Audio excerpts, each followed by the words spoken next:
imtihan edir. Nə qədər insanlar var, Allah Allah deyir dillərində, amma görəsən həqiqətində bu insanın qəlbi də Allah Allah deyir. Bu insan qəlbən də Allaha bağlıdır.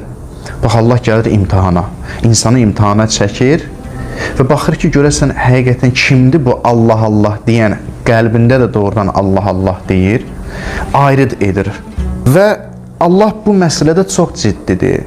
Bu məsələni çətin tutur. Ola bilər ki, başqa məsələlərdə Allah yüngül yanaşsın bəndəsinə qarşı. Yəni, üzərindən keçsin, bəndəsinə çox da çətinləşdirməsin. Ancaq imtihanda xalis bəndəni digərlərindən ayrı etmək üçün Allah bu məsələ çox ciddidir.